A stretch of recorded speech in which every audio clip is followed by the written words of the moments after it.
Hello, everybody. My name's James. Welcome to another clash of the correspondents. And Ricky and Lee both look like they're about to break into laughter because they're like, who's the host of this Planet FPL podcast? I don't recognize this guy. He looks like shit and he sounds like shit. Maybe I sound a little bit better. My name's James and I'm feeling a little bit under the weather, but we're going to try and power through this COTC for you. Firstly, let me introduce you to our Tottenham correspondent, Ricky Saunders. How are you, Ricky? I'm very well, James. I'm very well. I won't ask you how you are because I can see how you are. It was bad before I saw Tottenham yesterday, and then it got worse. We'll come back to that. And our Aston Villa correspondent, Lee Jackson's in. How are you, Lee? All good, mate. All good. Good man. Right, Ricky, 5 weeks without Tottenham. Did you miss them when they returned yesterday or not, mate? I missed them until about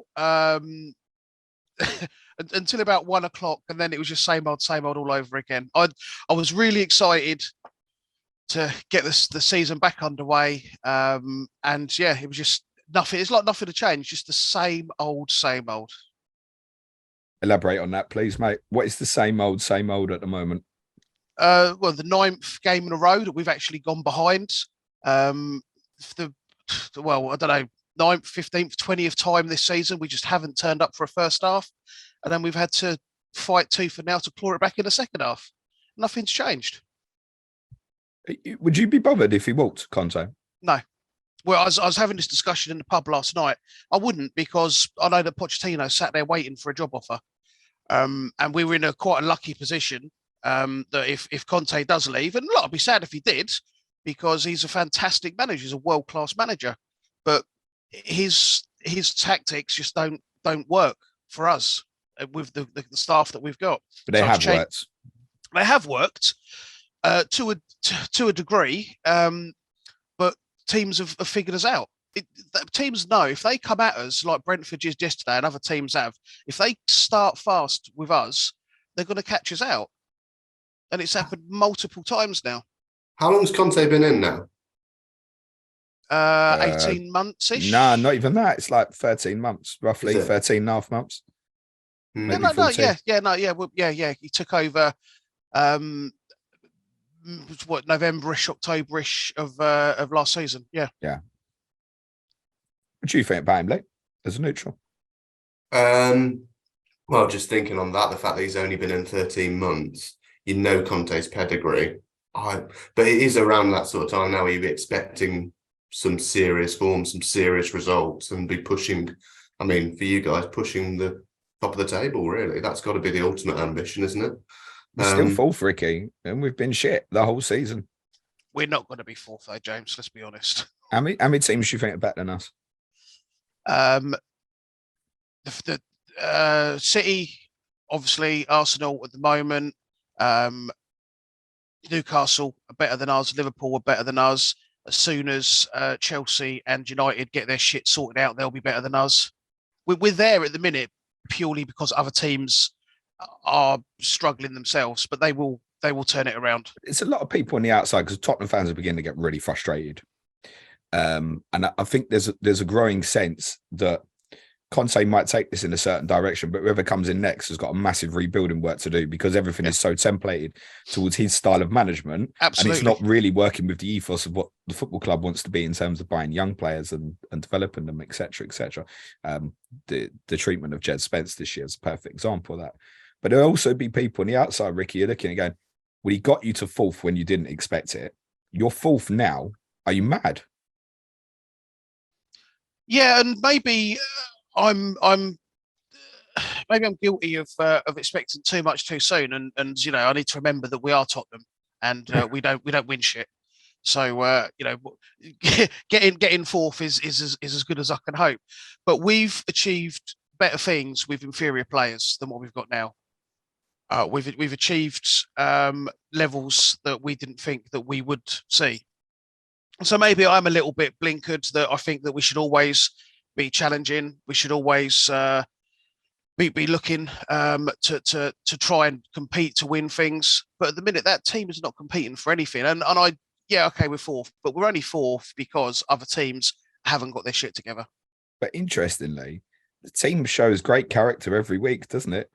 Come back. And I mean, you're saying obviously we've conceded first in in the last 9 games. I think we've lost 4 of them. So 5 times we've come back. Yeah. In the last 2 away games, we've been 2-0 down in both of them and taken 4 points. So there's certainly some character and resilience about the team, isn't there? There massively is. But why are we in that position constantly, game after game? And why is that not being addressed? What is it that we can't do in the first half that we are doing in the second half? That doesn't seem to be being addressed at any level. Fitness, perhaps. Maybe they're fitter than other teams.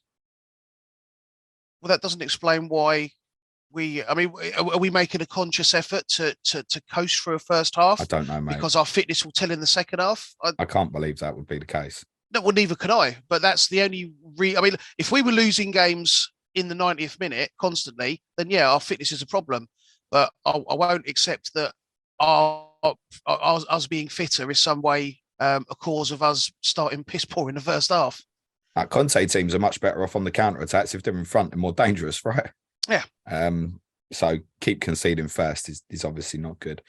Lee, let's bring you into the conversation. You got a new manager yourself very recently in Unai Emery, and I get the impression you're pretty delighted with what you've seen so far.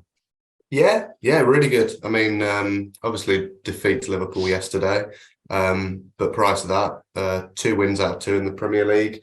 Beat Man United at home for the first time in like 20 years. Lots of optimism around. Feel like we've finally got a manager who's a real class act, really experienced coach. Very optimistic about it. Can you elaborate on the class act statement, mate? Just in terms of the pedigree and what he's achieved with Villarreal, Sevilla. And like we covered when he first got the job with Arsenal, only 3 points off third that season, which I think gets forgotten about a bit, that he finished 5th, but he wasn't far off finishing 3rd, never mind 4th. And I think his achievements in his time at Arsenal were a bit understated by the British media.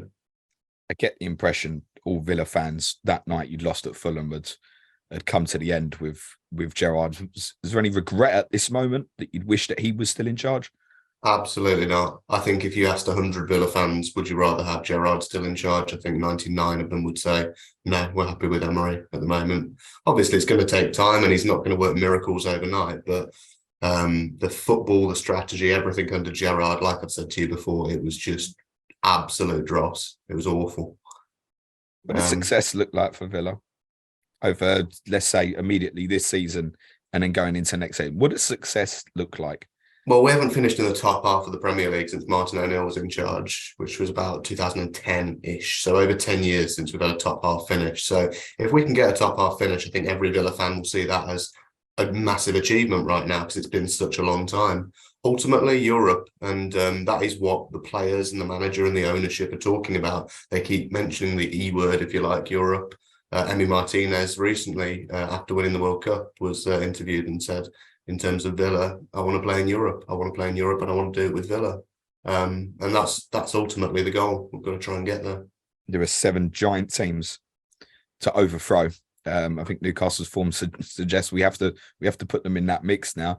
And you've also got to get ahead of the likes of Brighton, who won handsomely yesterday. It's not just you're in a position to say, right, you're definitely going to be 8th at the moment. It looks a long way off. Are Villa fans capable of being patient? I get the impression that as long as there's progression, if you did finish 10th this year, if you finish 9th next year, but it will come to a point where people then are, right, it's got to be now. Is that fair? Because you're a giant football club. Yeah, there is loads of expectation. And from browsing Twitter yesterday, there's a lot of people saying that the atmosphere at Villa Park yesterday wasn't great, that we didn't help when we went behind to Liverpool 2-0 down.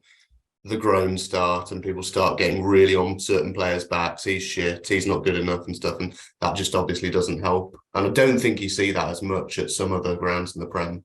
Leeds immediately come to mind where they just never seem to stop positivity, chanting.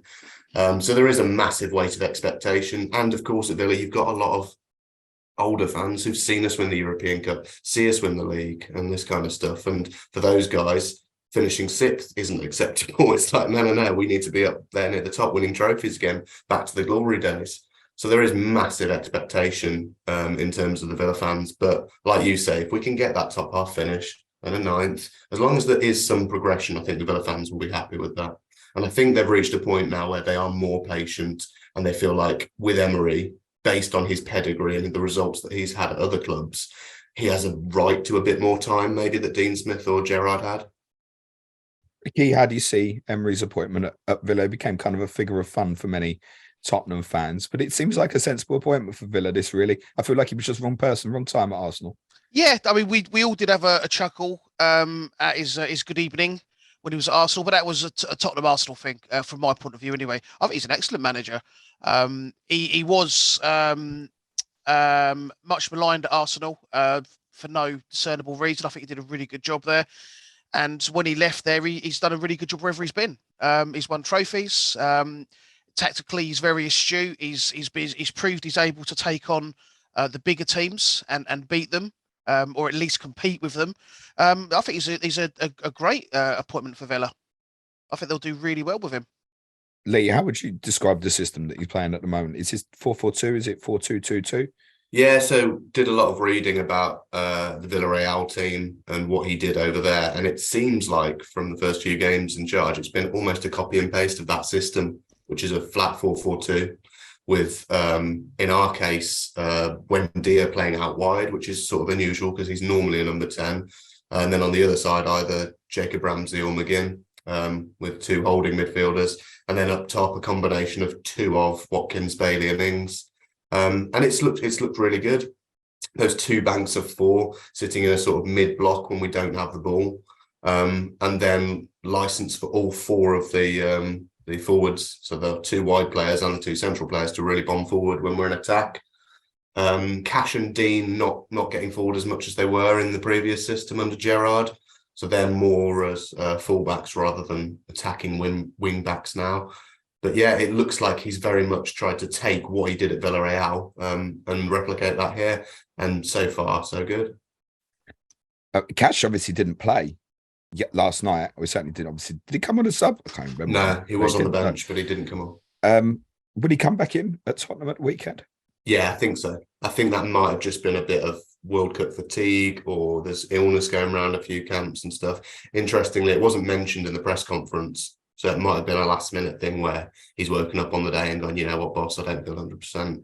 But that was a bit of a surprise. Certainly expect Cash to be first choice when he's fit. And I'd expect he's probably going to be back in at the weekend for Spurs, unless we hear anything different. I suppose if people have gone for him in FPL, it's probably a hold and bench, is it, for the weekend? Yeah, hold and bench or play if you want to play it. He hasn't got an attacking return all season, which seems really strange.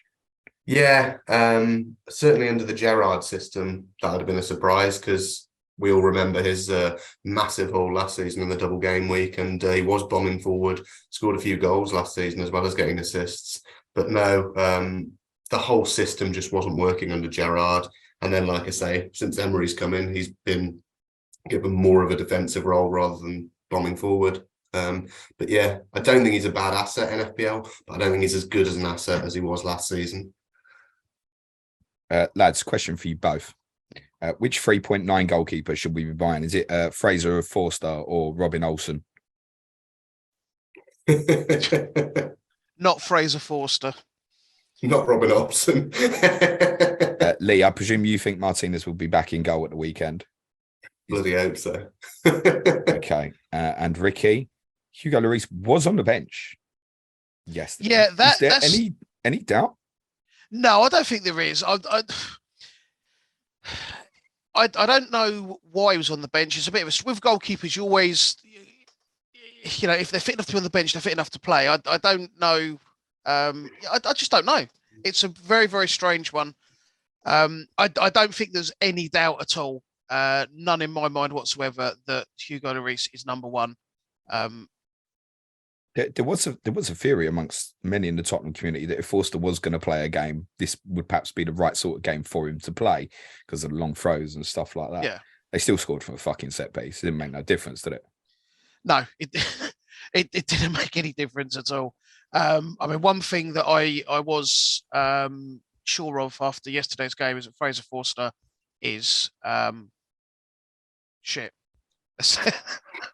trying to put it more eloquently. Now, look, his positioning is pretty poor. He doesn't seem to command the defence as well and marshal the defence. He's just not Hugo. He is. Look, he's a worthy understudy. But if Hugo was to get an injury where he's out for a month, 6 weeks, I'd be quite concerned.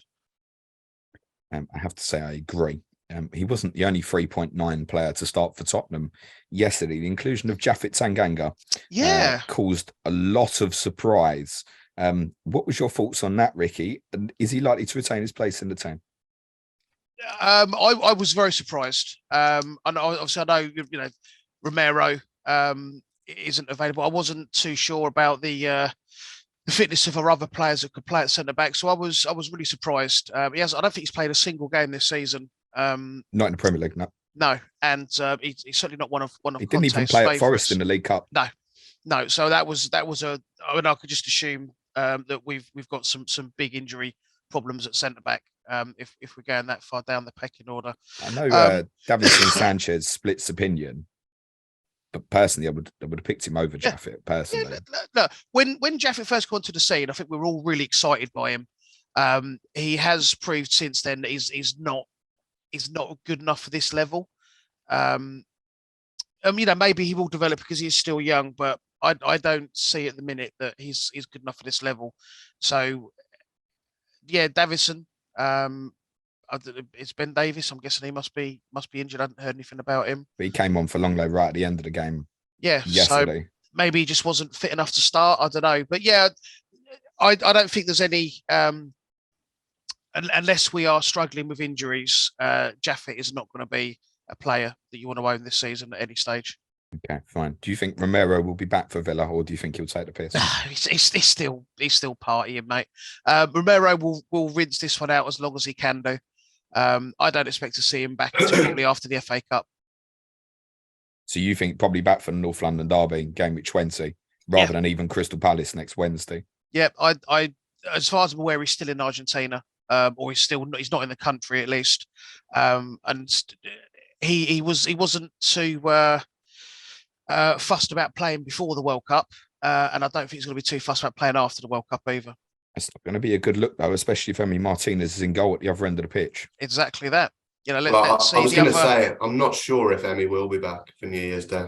Not sure. I think, like Ricky says, I think same as Romero. I think he is still in Argentina at the moment. Would you take the trade off, Ricky? No Romero for us, no Martinez for them.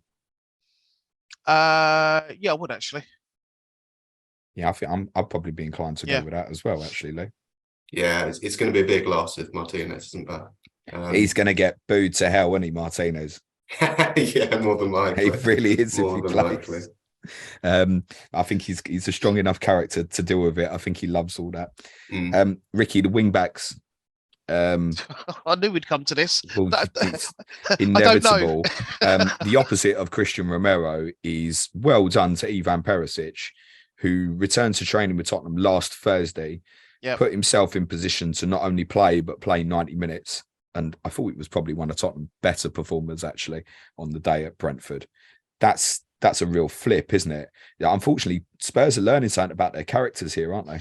They are. And I think we already knew the kind of character that Perisic is. I mean, I don't just mean at Tottenham, but throughout his entire career. But yeah, I was quite surprised as that he was there and he was starting as well. I mean, our wing backs are much talked about, not least by us. But it was very welcome to see him there as well, because he does bring a little bit of leadership to that side, a bit of intelligence as well that we sometimes lack in the defensive areas. Is that your preference as starting two now, Perisic and Doherty? Realistically, yeah, I'd like to see Perisic and Jed Spence, in all honesty. I know that's not going to happen, so Conte doesn't like him. But yeah, out of what we've got that's realistic, yeah, them two. I do like Doherty. I do prefer him to Emerson Royale. If we're going to play wing backs, at least let's play wing backs and people that can get up and put some crosses in. Is that what it is that benefits Doherty over Emerson? Because I defend Emerson quite a bit in terms of his work for the team defensively. Yeah, for me, that's what it is. Yeah, Emerson, I do like him, but he's been what we seem to forget, or some people seem to forget, he's been played out of position. He's not. Fullback. Yeah, he's not a wing back. He never has been. So if don't expect him to be getting up into the final third, putting in crosses, and then moan at him when he can't do it as well as other people. It's not his job. So if we're going to play with wing backs, let's play wing backs. Do you think Doherty stays in the team now then? Yeah, I think so. Because that's quite interesting for FPL. Admittedly, yeah, conceded first in the last 9 games, but 4.6. If people can sense a spell, there's a double game week around the corner. Even though the fixtures are difficult, with him, you're going in for the offensive stuff anyway. You're not going in for the defensive stuff. Well, yeah, absolutely. And there's a lot of talk recently, people like Reece James. Well, you're not signing him for his defensive output. It's all about attacking returns. Well, why not save 1.2 and get Doherty? Because you're only getting him for his attacking returns as well. So I take it he's in your FPL team, Ricky? No, Reece James is. Dickhead. It's on radar. Is he on radar now for you? Oh yeah, massively. If he sticks, if he's in for the next 2-3 games, he's got to be a consideration at that price, because he will get forward and he will get. He's going to get some goals. He'll get assists. Yeah, definitely. Lee, any thoughts on Doherty? It's neutral. Yeah, I don't disagree. 4.6 versus 5.8 for Reece James. You can do a lot with 1.2 million. It's a nice saving, but it is just that lack of your confidence in whether he's going to start or not. If Emerson Royale gets injured, Doherty becomes an incredible prospect, I think. But yeah, as long as Emerson's there, it's really hard to go there, I think. I just wonder, Ricky, after Villa, possibly playing against Zaha, admittedly he's been playing through the middle for Palace, but if he does play on the left against us, and then the Arsenal City fixtures, it felt like we were on a trend where Emerson was playing the more difficult games over sort of January, February at the start of the year. I feel like it could change back again. It could well do, yeah, especially for the Arsenal and City games. He'll want to play presumably a more defensive minded player, of which Royale is definitely that. Ryan Sessegnon, have you given up on him? Well, in my FPL team or as a Tottenham player? As a Tottenham player. No, I haven't. He's shown he's been really bright this year when he's played. He's looked quite attacking. He's done all right. I think he's not going to get ahead of Perisic at the moment. Perisic is just too good and offers a lot more. Will he want to though stay with us and basically be Perisic's backup? I don't think so. So we've got some decisions to make. I still think he's got a future. And I think he's good enough to be a starting wing back, and he will learn a lot from Perisic. But it's whether it's. I don't think the club's going to give up on him. I think he's going to give up on the club, and he'll want to go somewhere and get some minutes. But I still rate him. I'd like him to stay. If you had to buy Perisic or Doherty now, which one would you buy? 0.9 difference. I would get Perisic. It really depends on the rest of your squad, doesn't it? If you've got a bench that can come in and cover those games where Doherty's left out, then there's an argument to say go for it, and you just got to stomach that he's not going to start every week. I don't think people want the bench to cover it when there's a double game week coming up. It's not going to cover it if it's 2 1-pointers. Yeah, it's not going to cover it at all. No, Perisic for me, because you'll get on. You'll definitely get on. Lee. He'll get with Perisic. I think we found out yesterday that he's fit enough to play. Yeah, games after games. His fitness levels were great for Croatia. I thought he was really good against Morocco, ironically playing left back in a back four, actually, in the fourth place playoff, which I didn't think he could do that job, but he showed the discipline that he could do it. I think Perisic is it's dangerous, this. I feel like he's becoming a lock. Yeah. I remember Tottenham don't have League Cup fixtures. There's an FA Cup fixture against Portsmouth. So the rest between games, he's okay. Even in Tottenham's double, it's Arsenal the Sunday, Man City the Thursday, and then it's not Fulham away till the Monday.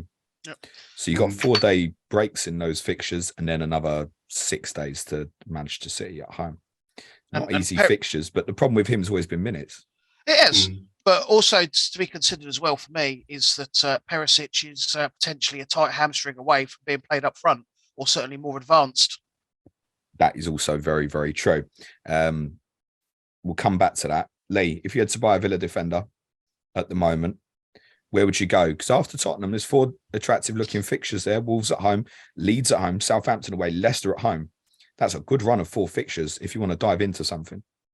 Yeah, it's not bad. And actually, our defence has looked better under Emery. That's the one thing that straight away I think he came in and sorted out was 2 banks of 4, like we've said. And we have looked more solid at the back. But with Dean and Cash not bombing on, it's hard to justify picking them. But it probably would still be Cash. 4.6 million is not bad. That remains 4.3. Yeah, 0.3 saving. I think if that saving was any bigger, you could justify going for the cheaper option in Mings, but there is that chance of attacking returns under Cash, and for 4.6, I do think that's not a bad price. If you're going to go Cash there. has scored more than 2 FPL points only once this season. That was a 6-pointer against Brentford. So he's due a big haul then, isn't it? Okay, well, gamblers, fallas. How do you feel about this system where you've got the likes of John McGinn kind of doing a hybrid, kind of right of midfield / inside 10 position? How do you feel about it as a fan? Not great. I'm not sure. It's funny, you watch Scotland and McGinn's role in that team where he's really, really attacking as a number 10. He's almost got freedom to go where he wants, and he's really good and he scores lots of goals for them. But I just wonder if we've got to a point now with McGinn where he's not first choice anymore. He played yesterday, but Jacob Ramsey's out injured. I think when Ramsey's fit, McGinn probably comes out of that 11. And then you've got Ramsey on the right, Buendia on the left. Yeah, he's the one now, and he is getting a bit of finger pointing from Villa fans to say, I'm just not sure he's quite at that level. And we all love John McGinn because he was part of that team that brought us back up into the Premier League. And he's one of those players that will always give 110%, run his socks off. But just that quality isn't quite there some of the time. He had a massive chance yesterday where he just completely scuffed it. And it's just that composure. He can run around a bit like a bull in a china shop sometimes, and you just think, calm down a bit, like a bit of composure, a bit of control is what's needed. So yeah, I think JJ probably comes back in when he's fit for McGinn. The one that people really want to know about is obviously Leon Bailey, who also scuffed 1 or 2 incredible chances last night against Liverpool. With these upcoming fixtures, you want to start him, don't you? Is he going to stay, in your opinion, as part of the front 2? I think so, yeah. So he started, just looking now, 5 out of the last 6. Brighton away is the only one he didn't start, and he came off the bench in that. But yeah, he looks to be first choice now. 4.5 million is very tempting as a fifth mid. But like you say, with those fixtures, you don't really want to bench him. You want to start him. I didn't go with Bailey in the end in my team, but I did for a while look at, could he be that 4th mid with Pereira as a 5th mid and actually go for the 2 cheap options. It's so easy though to find that value to trade up to a Martinelli when you bought him at 6, or a Rashford for a little bit more. But yeah, Bailey's definitely an option. I think he's nailed down that starting place now. But he's one of those ones where he could come out at any time. Like Danny Ings is a very good player. And felt harsh after the 2 goals at Brighton that he didn't start. And I know Watkins missed out because he was ill, in fairness. It felt harsh.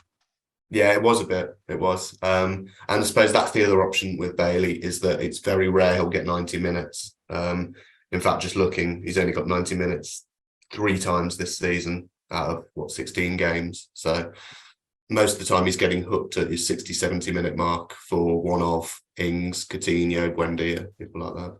The only reason not to have Leon Bailey, and this applies to a lot of midfielders in FPL, I think, it's just you deem there to be 5 better options. Yeah. Because he's certainly not a bad one. No, he's not. He's not. Agreed. Ricky, Hoiberg and Bentancur scored 8 Premier League goals between them this season. They've got more FPL points than Leon Bailey. I bet I'm going to feel like you didn't have this on the bingo card in pre-season. And it's important that they have contributed, isn't it? Heung-min Son has only scored in 1 Premier League game this season. Got that hat-trick that he scored when we all thought he was back. And unfortunately, he's not. Hoiberg, I mean, they've especially Hoiberg, his contribution has been massive. And Bentancur as well has popped with important goals. Match saving goals or match winning goals. He's got us out of trouble several times this season. Goals from midfield is not something that we've really had since Dele Alli was in his prime. We've never been able to rely on them, but yeah, they've really helped us out because we've been struggling for goals from the team. Yeah, they've really added it to their game. I think from an FPL perspective, it's only a little bit more to go up to the high scoring midfielder in FPL at the moment, Miguel Almiron. So I think it's another one. Actually, I think in the past we'd have gone no. But with the doubles coming up, could you look, Ricky? You could look, yeah. I think they fall into the same category as Leon Bailey. There's just 5 better options. But with doubles, why not? Why not? They're cheap. When they're fit, they start. And certainly in Bentancur's case, he will get the odd assist in that as well. So Bentancur, the preference of the two, if you were to go there, Ricky? For me, of the two, yeah, he's just a little bit more classy, and a lot of Hoiberg's goals from memory, and I know your memory's better, but it seems to be that he's been in the right place at the right time. You know, maybe a ball has fallen to him, whereas Bentancur will create something from nothing and score from his own making. I think that applies to both, I think. Yeah, okay. I'll say your memory's better than mine, mate. I mean, I can go through them, but the listeners would be bored. I think they're both. I'd have a slight preference for Bentancur, I think, but wouldn't be a lot in it. I'm just going to look and see how many yellows Hoiberg is on, actually, because obviously Bentancur's just served his suspension. That's very good going of Pierre-Emile Hoiberg that he's only on 1 yellow card this season. Someone who isn't, though, Ricky, is Harry Kane. He's on 4. Yeah. He can't miss a North London derby of suspension, can he? Well, he can do. If he does, we're in bad shape, mate. We really are. Hopefully he'll maybe get it out of the way before then, or he'll just have to. Would you fancy playing Palace away without him? I'd rather play Palace away than Arsenal. I get that. I just thought yesterday he was eased off a little bit. He was aware of what was going on, obviously because of Richarlison's injury, Lucas Moura's injury.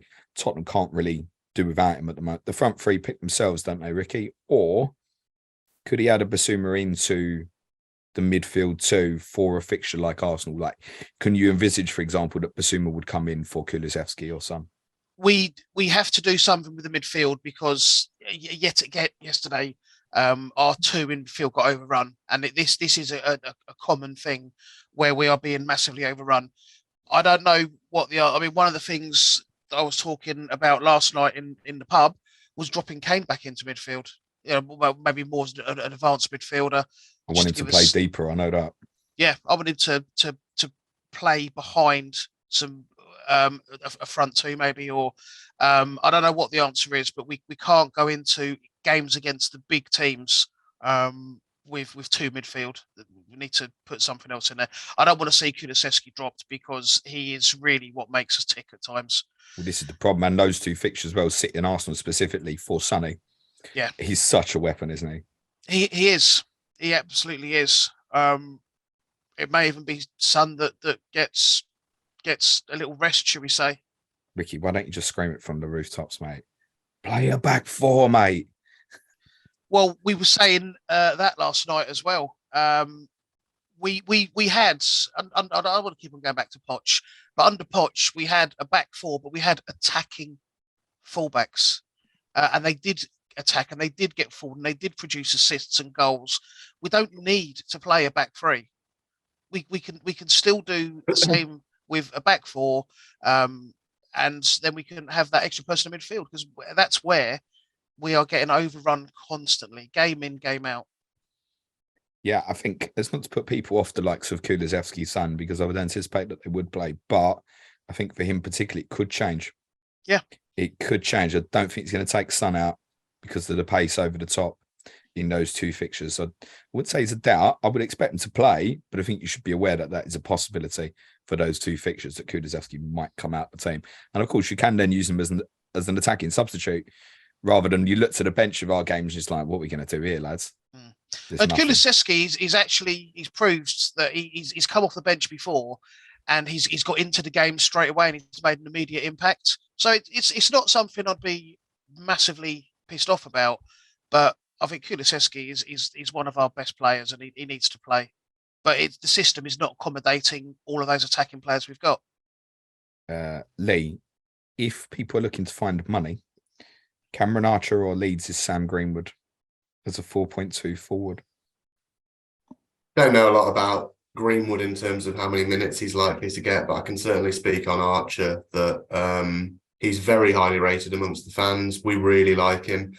I'd expect him to certainly get minutes in the FA Cup, but you just can't be sure that he's ever going to get minutes in the Prem at the moment when we've got Watkins, Bailey, Ings all ahead of him. If he wants to play one up top, then you've got three ahead of him there. It's just tough. But we really rate him. And I think us as a collective, certainly when Gerrard was dragging us along, there was a lot of Villa fans saying, why not give him a go? Like, we're not creating, we're not scoring goals. Why not give this kid who couldn't stop scoring for Preston last season, why not give him a chance? Because he looks very good every time he does play. But yeah, I don't think either are going to particularly set the world alight. No, I think they'll be sitting third on your bench for sure. Any love for Ollie Watkins, 7.1? Yeah, I don't mind it at all. He certainly seems to most games get 90 minutes. He's got assist potential, but he does miss some big chances. Yesterday, it was really frustrating, the chances he missed. Get him with Nunes, you feel better. Yeah, exactly. No, it's a real shame. But again, there's just other options at a similar price or cheaper. Your Wilsons, your Mitroviches that are probably just more talismanic, more reliable, and better finishers. So if we get a tasty double later on, though, Watkins is highly likely to start both. So why not? Yeah, that's not likely to be on the agenda for a while, though, in fairness. But I do like those 4 fixtures you've got coming up. Just finally, Lee, Philippe Coutinho. Yeah. Sell, get him off the wage list. What's the plan here? I think so, yeah. I mean, we said when he first came to the club and he made a real impact, it was sort of like, wow, what happened to this guy at Barca? Because he looked a shell of his former self, and now he's back. He looks incredible. And we talked a lot about how we thought it was probably the mental side of things, that his head wasn't quite in the right place. And it feels like he's sort of slipped back into that now, where his head isn't in the right place. Don't know what he's got going on from a personal point of view, but yeah, he doesn't seem to have the same confidence when he does play that he had previously. And he was certainly Gerrard's boy. He started most of the games under Gerrard at the start of the season, 9-10 games, 0 goals, 0 assists, which is a real shame. He's now been linked. Statistics. Yeah, it's a real shame because he is a wonderful footballer when he's on form. He's brilliant. But yeah, he just doesn't look like he's at it. Doesn't look like he necessarily wants to be there anymore. So yeah, it's a shame. No, I think the best of him has gone, unfortunately. Gents, thank you so much, and for covering for me and speaking at long quarters, so I didn't have to speak quite so much. It's really appreciated. Ricky, before we let you go, prediction for Sunday's game with Villa, mate. 2-0. No, can't be 2-0. That's concede. I'll be 2-1 Tottenham. Such an inevitable prediction. Lee. Villa to score first, obviously. And I'll get 2-1 Tottenham as well, actually. Good. I feel like I can just quietly say full house and move on. I think you're a tough nut at the moment. I think it was interesting during the game, Lee, how open you were at certain periods. And I don't know if part of the strategy was to get ahead and then calm down. And obviously, if you score first, certainly we saw in the periods of that second half at Brighton, went back into a flat back 6, basically. Yeah. I think you will be a particularly dangerous team to break down if you get in front of teams. You got some good players, mate, and I think the managerial appointment will be good for you. No clash of correspondence next week. Hopefully I'll be better by the time it returns in 2 weeks for Southampton versus Everton at Goodison Park with Sean Norton and Matt Samuel. Because I know you're all interested in Everton assets. Who knows? We might have a new manager by then. You've got some tough fixtures. That Southampton one sitting in the middle looks absolutely massive. And Saints, in fairness, do have a really good run of fixtures themselves. Suj will hopefully be back with me tomorrow for the Sky Fantasy Football Podcast. Just leaves me to say thanks again to Ricky and to Lee. Good luck this weekend, gents. Say it, Ricky. Come on, you Spurs. Useless. Cue music, please, man. Sharp.